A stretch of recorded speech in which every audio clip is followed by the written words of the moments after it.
નમસ્કાર, હું છું પરવીન પઠાણ અને ગુજરાતની વાત પ્રોગ્રામમાં તમારું સ્વાગત કરું છું. આજે આપણે આપણા આ પ્રોગ્રામમાં જાણીશું કે આપણા ગુજરાત રાજ્યમાં દિવસ દરમિયાન કઈ કઈ ઘટનાઓ બની છે અને કેવી રીતે બની છે. કઈ છે સોશિયલ મીડિયાનો હોટ ટોપિક મુદ્દો, તે સમગ્ર જાણકારી વિસ્તારપૂર્વક આપણા આજના આ પ્રોગ્રામમાં આપણે નિહાળીશું. તો ચાલો જાણીએ અને નજર કરીએ શરૂઆતના મુખ્યના વિશેષ સમાચારો પર. સગીરાઓને ગર્ભવતી થતી અટકાવવા એનજીઓની મદદ લેવાઈ. વલસાડ જિલ્લામાં 8 મહિનામાં 628 સગીરા માતા બની અને 2ના મોત થયા. ધરમપુર અને કપરાડાના 65 ગામોમાં કમિટી રચાઈ. તો બીજી બાજુ સોડિયમ નાઇટ્રેટથી 12 હત્યા કરનારા તાંત્રિકોનું પોલીસ કસ્ટડીમાં મોત. પરિવારના પણ 3 લોકોને પતાવી દીધા હતા. અમદાવાદમાં ફેક્ટરી માલિકીની હત્યાનો પ્લાન ઘડ્યો અને દબોચ્યો હતો. તો બીજી તરફ ભાવનગરમાં હડકવાથી યુવકના મોત પહેલાના હૃદયદ્રાવક વિડીયો.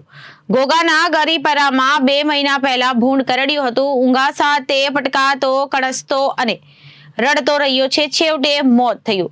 બીજી બાજુ ગૃહમંત્રીના હોમ ટાઉનમાં એક દિવસમાં 3 વરઘોડા. સુરતમાં બોગસ ડોક્ટરો બનાવનાર, સામાન્ય બાબતમાં યુવકની હત્યા કરનાર, અપહરણ કરી ક્રિપ્ટો કોઈન લૂંટનારી ખાકીએ પરચો બતાવ્યો.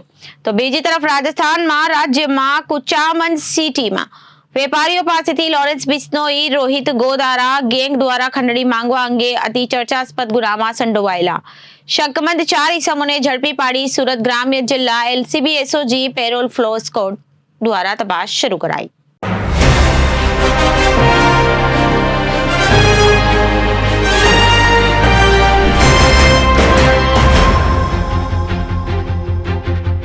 વલસાડ જિલ્લામાં ચાલુ વર્ષે એપ્રિલથી નવેમ્બર સુધીમાં કુલ 19,678 સગર્ભા મહિલાએ અલગ અલગ હોસ્પિટલમાં બાળકોને જન્મ આપ્યો છે. જે પૈકી 628 સગીરાઓએ બાળકોને જન્મ આપ્યો છે. વલસાડ જિલ્લામાં આવેલા આદિવાસી વિસ્તારમાં રહેતા પરિવારના સભ્યો ઓછી જાગૃતિ અને જાણકારીના અભાવને લઈને લગ્ન વગર લીવ ઇન રિલેશનશીપમાં જે રહે છે, જેને લઈને સગીરાઓ સગર્ભા બની જતી હોય છે. ગત વર્ષે 584 સગીરા પ્રેગ્નેન્ટ થઈ હતી અને ડિલિવરી દરમિયાન 2 સગીરા મૃત્યુ પામતા વહીવટી તંત્રના ધ્યાને સમગ્ર ઘટના આવી હતી. જેને લઈને વલસાડ જિલ્લા કલેક્ટર નેમેશ દવે, ડીડીઓ અતિરાગ ચપલોત અને એસપી કરણ રાજ વાઘેલાના માર્ગદર્શન હેઠળ સગીરાને ગર્ભવતી બનાવી અટકાવવા એનજીઓની મદદ લેવામાં આવી હતી. વલસાડ જિલ્લાના ધરમપુરના 45 અને કપરાડાના 20 ગામો મળી 65 ગામોમાં યુવક અને યુવતીઓની કમિટીની રચના કરીને સગીરા યુવકો તેમજ ગામના લોકોને જાગૃત કરવામાં આવી રહ્યા છે. ચાલુ વર્ષે એક પણ સગીરાનું ડિલિવરી સમયે મૃત્યુ નથી થયું અને ગત વર્ષે 584 સગીરા પ્રેગ્નન્ટ થઈ હતી. ડિલિવરી દરમિયાન 2 સગીરા મૃત્યુ પામતા વહીવટી તંત્રના ધ્યાને સમગ્ર ઘટના આવી હતી. જેને લઈને વલસાડ જિલ્લા કલેક્ટર નેમેશ દવે, ડીડીઓ અતિરાગ ચપલોત અને એસપીનો કરણરાજ વાઘેલાના માર્ગદર્શન હેઠળ સગીરાને ગર્ભવતી બનાવતી અટકાવવા એનજીઓની મદદ લેવામાં આવી હતી. વલસાડ જિલ્લાના ધરમપુરના 45 અને કપરાડાના 20 ગામો મળી 65 ગામોમાં યુવક અને યુવતીઓની કમિટીની રચના કરીને સગીરા અને યુવકો તેમજ ગામના લોકોને જાગૃત કરવામાં આવી રહ્યા છે. ચાલુ વર્ષે એક પણ સગીરાની ડિલિવરી સમયે મૃત્યુ નથી થયું. ગુજરાત રાજ્યના આદિવાસી સમાજના લોકોમાં રૂપિયાના અભાવને લઈને અને ઓછી જાગૃતતાને લઈને સગીરાના લગ્ન નાની ઉંમરમાં નક્કી કરવામાં આવે છે. સાથે યુવક અને સગીરા સાથે ચાંદલો થયા બાદ સગીરા યુવકના ઘરે રહેવા જતી રહે અને સગીરા સાથે યુવક સાથે રહેતા હોવાથી બંને વચ્ચે શારીરિક સંબંધો પણ થતા હતા. નાજુક ઉંમરે સગીરા ગર્ભવતી થવાથી સગીરાના જીવ ઉપર જોખમ મંડરાતું રહે છે. ગત વર્ષે 584 સગીરાઓની ડિલિવરી થઈ હતી. ડિલિવરી દરમિયાન 2 સગીરાઓનું મૃત્યુ પણ થયું હતું. ઘટના બનતા વહીવટી તંત્રના ધ્યાને સમગ્ર ઘટના આવી હતી. જેને લઈને વલસાડ જિલ્લાના ધરમપુર અને કપરાડાના અંતરિયાળ વિસ્તારોમાં આવી ઘટનાઓ બનતી રહી છે. વલસાડ જિલ્લાના કપરાડા તાલુકામાં રહેતા અંતરિયાળ વિસ્તારમાં પરિવારની બેદરકારી અને જાગૃતતાને લઈને સગીરા લિવ ઇન રિલેશનશીપમાં રહે છે. આદિવાસી સમાજના લોકોમાં જાગૃતિ અભાવના લઈને નાની ઉંમરના છોકરીઓને યુવકો પ્રેમજાળમાં ફસાવી લગ્ન કર્યા વગેરે સગીરાને રાખીને સગીરાને ગર્ભવતી બનાવતા હોય છે. લગ્ન વિના એકબીજા સાથે રહેવા લાગે છે. સમગ્ર ઘટના વલસાડ જિલ્લા કલેક્ટર, ડીડીઓ અને એસપીના ધ્યાને વાત આવતા જિલ્લા વહીવટી તંત્રએ ધરમપુરના 45, કપરાડાના 20 ગામો મળી 65 ગામોમાં શ્રીમદ રાજચંદ્ર આશ્રમ અને લોકમંગલમ નામની એનજીઓની મદદ લઈને કુલ 65 ગામોમાં યુવક યુવતીઓની સમિતિની રચના કરવામાં આવી છે. આ સમિતિઓમાં દ્વારા આદિવાસી પટ્ટામાં આવેલા ગામોમાં 19 વર્ષથી નાની ઉંમરની સગીરાના લગ્ન પ્રથા બંધ કરવા સ્થાનિક લોકોમાં જાગૃત કરવાની કામગીરી કરી રહી છે. સગીરા ગર્ભવતી બને તો પહેલા સમયસર સારવાર મળે અને ડિલિવરી સમયે યોગ્ય તાકેદારીઓ રાખવામાં આવે જેથી સગીરાના માતાના મૃત્યુ અટકાવી શકાય. સાથે આ વિસ્તારની શાળાઓમાં અભ્યાસ કરતા વિદ્યાર્થીઓ શાળામાં જતા બંધ થાય છે. સગીરા યુવક સાથે રહેતા થાય એટલે એનજીઓ દ્વારા જરૂરી તાકેદારીઓ રાખવા અંગે જાગૃત કરવામાં આવી રહ્યા છે. 19 વર્ષ પહેલા ગર્ભધારણ ન કરવા જાગૃત કરવામાં આવી રહ્યા છે. આગામી દિવસોમાં શ્રીમદ રાજચંદ્ર અને લોક મંગલ નામની એનજીઓ દ્વારા જાગૃતિ વધુ તેજ કરવામાં આવશે.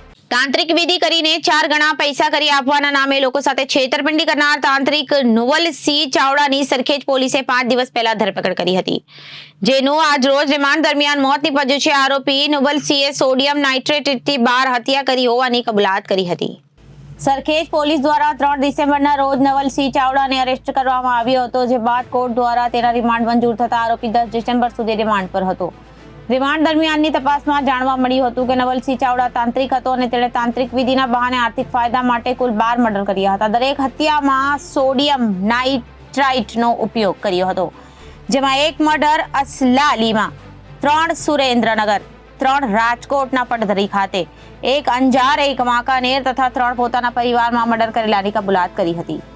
આજ રોજ તાંત્રિક નવલસિંહની પોલીસ કસ્ટડીમાં એકાએક તબિયત બગડતા તે ઢળી પડ્યો હતો. સારવાર દરમિયાન તેણે હોસ્પિટલમાં દમ તોડ્યો હતો.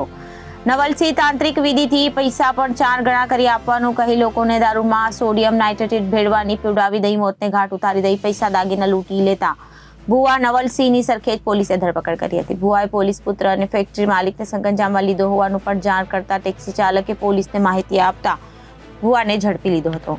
સાણંદના પરમગ્રીલ બંગલોઝમાં રહેતા અમિતજી સિંહ રાજપૂત ચાંગોદરમાં ફેક્ટરી ધરાવે છે. તેમના ભુવા નવલસિંહ ચાવડાએ તાંત્રિક વિધિ દ્વારા 1 કા 4 કરી આપવાની લાલચ આપી હતી. ભુવાએ ફેક્ટરીના માલિકને સનાથલ ખાતે 15 લાખ લઈને બોલાવ્યો હતો. ત્યારબાદ તાંત્રિક વિધિના નામે માલિકને પ્રવાહી પદાર્થમાં ઝેરી પદાર્થ ભેળવીને વિધિના બહાને પીવડાવી તેની હત્યાનું પ્લાનિંગ કર્યું. અભિજીત સિંહ સાથે જતા ડ્રાઈવર જીગર ગોહિલનો ભાઈ 2021માં નવલસિંહના સકંજામાં આવ્યા બાદ તેનું શંકાસ્પદ મોત થયું હતું, જેથી જીગરને શંકા જતા તેણે પોલીસને જાણ કરી હતી, જે તે સમયે સરખેજ પીઆઈ આર.કે. ઢુડિયાએ જણાવ્યું હતું. નવલસિંહે બીજા દિવસે અમિતજી સિંહને મમતાપુરા ક્રિકેટ ગ્રાઉન્ડ ખાતે સમાજની મેચ હોવાથી તથા 5 લાખ અને દાગીના મળીને કુલ 15 લાખ લઈને બોલાવ્યો હતો. તે પહેલા પોલીસે તેને ઝડપી લીધો હતો. ભુવનલસિંહ 1 વર્ષ પહેલા અમદાવાદ રહેવા આવી ગયો હતો, તેમ છતાં તે અવારનવાર તાંત્રિક વિધિ માટે વઢવાણ જતો હતો. ચાલુ વર્ષે માર્ચ મહિનામાં નવલસિંહના શકંજામાં આવેલા વઢવાણના 3 વ્યક્તિના શંકાસ્પદ મોત થયા હતા, જેથી સરખેજ પોલીસની ટીમે ત્યાં જઈને 3 મોતની તપાસ કરી હતી. આ મામલે પોલીસે જણાવ્યું હતું કે નવલસિંહે જે પણ વ્યક્તિને શકંજામાં લે તેને દારૂમાં સોડિયમ નાઇટ્રેટ ભેળવીને પીવડાવી દેતો હતો. પીધા બાદ જે તે વ્યક્તિ 15 થી 30 મિનિટમાં તેનો હાર્ટ એટેક આવી જતો હતો અથવા તો શરીરના અંગો નિષ્ક્રિય થઈ જતા, જેથી માણસનો અટેક આવવાથી અથવા તો તેની મુલાકાત લીધા બાદ માર્ગ અકસ્માતમાં મૃત્યુ થયું હતું. લોકોને શકંજામાં લેવા માટે નવલસિંહ યુટ્યુબ પર મોજે મસાડી નામની ચેનલ ચલાવતો હતો. દેશના કોઈ આંતરિયાળ વિસ્તાર નહીં, પરંતુ વિકાસના મોડલ એવા ગુજરાતના વિકાસને ઝાંખપ લગાવતા અને માનવતાને શરમાવે તેવો વિડીયો સોશિયલ મીડિયામાં વાયરલ થયા છે. ભાવનગર જિલ્લાના ઘોઘા પંથકના ગરીપરા ગામમાં એક યુવકને 2 મહિના પહેલા ભૂંડ કરડ્યું હતું. સારવાર કરાવી છતાં ગઈકાલે તેને હડકવા ઉપડ્યો હતો અને વિડીયોમાં દેખાતા દ્રશ્યોએ આધુનિક સારવાર અને મેડિકલ જગતને પડકાર ફેંક્યો છે. હડકવા ઉપડતા યુવક ઊંધા માથે પછડાયો હતો, રડતો હતો, કણસતો દોડતો હતો. એવામાં ભયંકર હતું કે તેને દોરડે બાંધી રાખ્યો હતો. દિવાલ હોય કે જમીન ભોય તણ્યું હોય કે ઘરના થાંભલા, જ્યાં પણ જાય તે ઊંધા માથે પટકાતો હતો અને હૈયાફાટ રુદન કરતો હતો, પરંતુ તેને કોઈ બચાવી શક્યું નથી. બનાવ અંગે ઉપલબ્ધ વિગતો મુજબ ઘોઘા તાલુકાના ગરીપરા ગામે લગભગ 2 માસ પૂર્વે ખેત મજૂરી સુનિલ ચીથરિયા બારૈયાવાડી ખેતી કામ કરતો હતો, ત્યારે ભૂંડ કરડી ગયું હતું. આથી સુનિલ બારૈયાને હોસ્પિટલમાં સારવાર માટે લઈ જવામાં આવ્યો હતો, પરંતુ કોઈ કારણોસર આ યુવાને સારવારનો પૂરતો કોર્સ નહીં કરતા તેનું વરવું પરિણામ જોવા મળ્યું છે. ગઈકાલે સાંજે ગરીપરા ગામે આ યુવાનનું કરુણ અને દર્દનાક મોત થયું હતું. ગરીપરા ગામના સરપંચ મગજભાઈએ આ ઘટના અંગે ભારે હૃદયે જણાવ્યું હતું કે ભૂંડ કરડી જતા ગામના શ્રમજીવી યુવાને સુનિલ બારૈયાને છેલ્લા થોડા દિવસથી હડકવાની અસર છે. છેલ્લા દિવસોમાં યુવાન હડકવાની વધેલી અસરને કારણે અન્યને કરડવા પણ દોડ્યો હતો, જેથી ના છૂટકે તેને દરોડા વડે બાંધી રાખવો પડ્યો હતો. સરપંચ વધુમાં જણાવ્યું હતું કે ગઈકાલે હડકવાની અસર વધી જતા તેનું પોતાનું શરીર ફટકવા લાગ્યું હતું. 108 એમ્બ્યુલન્સને પણ જાણ કરી હતી, પરંતુ આ યુવાન બેકાબુ બનતા તેને 108 મારફતે લઈ જઈ શક્ય બન્યું ન હતું. તેવામાં સાંજે 4:30 વાગે આસપાસ આ યુવાનનું મોત થયું હતું. આ બનાવથી ગામમાં ભારે શોક સાથે અરેરાટી વ્યાપી ગઈ હતી. પોલીસ કર્મીઓને તેમનો આપેલો દંડો છૂટથી વાપરવો જોઈએ. ગુનેગાર જે ભાષા સમજે અને ભાષાથી સમજાવી શકે તેને જ પોલીસ કહેવાય.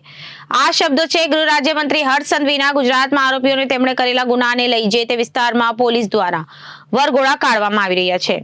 ગતરોજ સુરત શહેરમાં એક જ દિવસમાં 3 અલગ અલગ કેસના આરોપીઓના વરઘોડા કાઢવામાં આવ્યા હતા. બોગસ ડોક્ટરો બનાવનાર, સામાન્ય બાબતમાં યુવકની હત્યા કરનાર, અપહરણ કરી યુએસડીટીની લૂંટ કરનાર આરોપીઓની સરભરાશ સાથે સરઘસ કાઢવામાં આવ્યું હતું.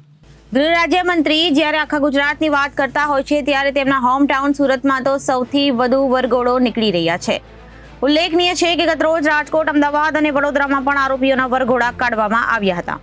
સુરતમાં બોગસ તબીબો તૈયાર કરવાનું કૌભાંડ ચલાવતા પકડાયેલા ડોક્ટર રસેશ ગુજરાતી સહિત 3 સૂત્રધારોનું પોલીસે પાંડેસરા વિસ્તારમાં સરઘસ કાઢી બરાબરની સરભરા કરી હતી. બીજી તરફ ચકચારી કૌભાંડમાં વધુ 4 ભોગ બનનારા પોલીસ સમક્ષ પ્રગટ થયા હતા, જેથી આગામી દિવસોમાં રેકેટમાં વધુ ગુના દાખલ થવાની પૂરી શક્યતા છે.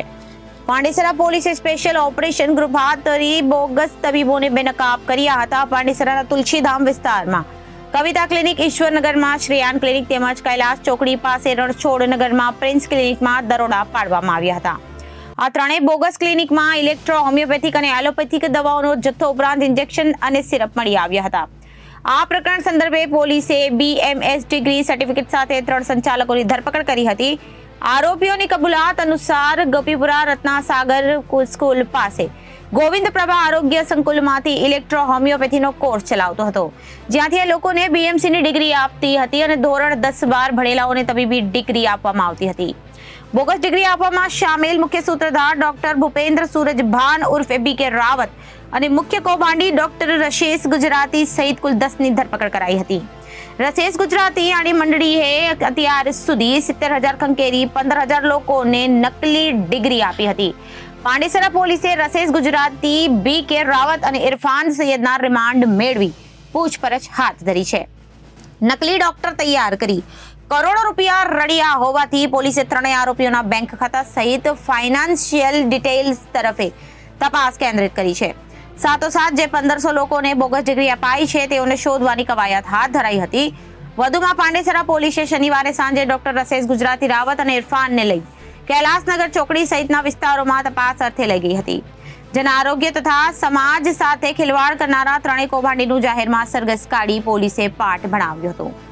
અડાજણના કાપડ દલાલનું ચુપ્પીની અણીએ અપહરણ કરી યુએસડીટી ટ્રાન્સફર કરાવી લેવાની ચકચારી બનાવમાં SOG વધુ 2 આરોપીઓની ધરપકડ કરી હતી. આ સાથે વિસમ સહિત 3 આરોપીઓને રાંદેર જિલ્લાની બ્રિજ પાસે સરઘસ કાઢી પોલીસે ખાકીનો પરચો બતાવ્યો હતો. અડાજણ પાટિયા ખાતે રહેતા કાપડ દલાલ ઉપરાંત યુએસડીટીમાં કોઈનું ટ્રેડિંગ કામ કરતા મુસ્તકીમ જુંજુનિયાને ગત તારીખ 27મી નવેમ્બરે મિત્ર વસીમ સોલંકી એક પાર્ટીને યુએસડીટી કોઈનની જરૂર છે તેમ કહી કોઝવે રોડ પર આવેલી ઝૈનબ હોસ્પિટલ પર બોલાવ્યા હતા અને તે સમયે લાલ કલરની કાર ત્યાં આવી હતી. 4 શખ્સોએ મુસ્તકીમનું ચપ્પુને અણીએ કારમાં અપહરણ કરી લઈ ગયા હતા અને 320.71 યુએસડીટી કોઈન તેમના વોલેટમાં ટ્રાન્સફર કરાવી લીધા હતા. આ ગુનામાં પોલીસે લિંબાયતના માથાભારે અને ગુજ સ્ટોકમાંથી જામીન પર છૂટેલા કૈલાસ ઉર્ફે કૈલિયા બંટી દયાવાન અને આકાશ ઉર્ફે ભૂરાબાદ કપાડ દલાલ અને યુએસડીટી માટે પાર્ટી પાસે લઈ જનાર વસીમ હારૂન સોલંકી અને આ કેસનો ટીપર કહો કે મુખ્ય સૂત્રધાર નીકળતો તેની પણ ધરપકડ કરાઈ હતી. વિસમે યુએસડીટી મામલે બંટી દયાવાનના કેલિયાને ટીપ આપી હતી અને બાદમાં અપહરણ કાંડ સર્જાયું. આ પ્રકરણમાં SOG વધુ 2 આરોપી કૈલાસ ઉર્ફે બોચરિયા સંજય પોટ, ઉમ્ર રહે આડીનગર, ચિંતા ચોક, નવાગામ, મૂળ નંદુરબાર, જયેશ ઉર્ફે કાલિયો રમેશ પટેલ ગોકુલમ ડેરી પાસેથી ધરપકડ કરી હતી. બંને દલાલના કિડનેપિંગ સમયે બાઇક પર પાઇલોટિંગ કરતા હતા. બંને રીડા ગુનેગારોએ વધુમાં SOG વિસમ, જયેશ અને કૈલાસને બરાબરનો પાઠ ભણાવી રાંદેર જિલ્લાની બ્રિજ પાસે લઈ જઈ સરઘસ કાઢ્યું હતું અને કાયદાનું ભાન કરાવ્યું. આજે આ ડૉક્ટરો છે, બંને બહેનોના ડૉક્ટરો, એના રિમાન્ડ દરમિયાન આજે એને કોઈ એક એવી સિરીઝ ગુજરાતી, ઇરફાન અને ભૂપેન્દ્રએ એવી કબૂલાત કરેલી હતી કે અલગ અલગ વિસ્તારોમાં જે એના તરફથી જે સલ્ટી ઇસ્યુ કરવામાં આવેલા છે, જે ડૉક્ટર બનાવવામાં આવેલા છે, તો તે ડૉક્ટરને તે જાતે આવી અને બતાવવા માગતા હોય, જેથી આરોગ્યની ટીમ અમે સાથે રાખી અને એ જગ્યા પર લાવવામાં આવ્યા છે. અને હાલમાં જે 3 થી 4 જગ્યાએ બતાવવામાં આવ્યું છે તે તમામ 2, 3, 4 જણા જગ્યાએ આવ્યા છે તે બધું હાલમાં બંધ છે. અને એ બાબતમાં અમે આરોગ્યને એક લેટર લખવામાં આવશે કે ભાઈ જેટલા આ લોકોએ બતાવ્યા છે એ ક્લિનિકલ એક્ટ મુજબ એને સીલ કરી નાખે એવું અમે આરોગ્યને લેટર લખી અને જાણ કરશું. અને આરોગ્યની ટીમ પણ અત્યારે સાથે જ રાખવામાં આવેલી તો કેટલા આરોપીઓને સાથે રાખીને તપાસ કરવામાં આવી અને શું રોલ છે એમનો? છે. કુલ 3 આરોપીઓ છે. જે એક અહીંયા સંસ્થા ચલાવતા હતા, બીજા છે તે અમદાવાદથી અને સલ્ટી ઇસ્યુ કરતા હતા, અને ત્રીજો હતો તે બધા બંને વચ્ચે પૈસા ઉઘરાવતો હતો.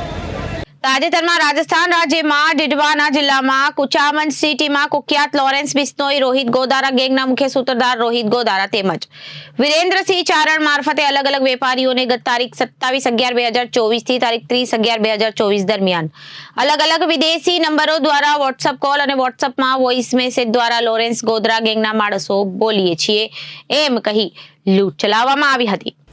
અને અમોને 2 કરોડની ખંડણી નહીં આપો તો તમારા વેપારના સ્થળો અને પરિવારના સભ્યોને પ્રસંગો અને આવન જાવન રસ્તાઓની રેકી કરી રાખેલ છે. તો તમામને ખંડણી નહીં આપે તો જાનથી મારી નાખીશું જેવી ધમકીઓ આપી હતી. અને જે બાબતે કુચામન સિટી પોલીસ સ્ટેશનમાં નાગરિક સુરક્ષા સંહિતા અને ના રોજ આરોપી રોહિત ગોધરા અને વિરેન્દ્રસિંહ ચારણ વિરુદ્ધમાં રજીસ્ટર કરવામાં આવ્યું હતું. અને કુચામન સિટી પોલીસ સ્ટેશનની દરમિયાનના ગુનામાં કુચામન સિટીમાં રહેતા શફીક ખાન, હાકમ અલી ખાન કયામખની તથા સરફરાઝ ઉર્ફે વિક્કી ખાન, અજીજ ખાન કયામખ બંને ઇસમો ઉપરોક્ત લોરેન્સ રોહિત ગોધરા ગેંગની વેપારીઓ રેકી કરી વેપારીઓના ધંધાના સ્થળો, રોજબરોજના દૈનિક ક્રિયાઓ અને તેઓના ઘરમાં આયોજન થનાર તમામ પ્રસંગો તથા પરિવારની વ્યક્તિગત માહિતીઓ પૂરી પાડી મદદ કરવામાં આવી હતી.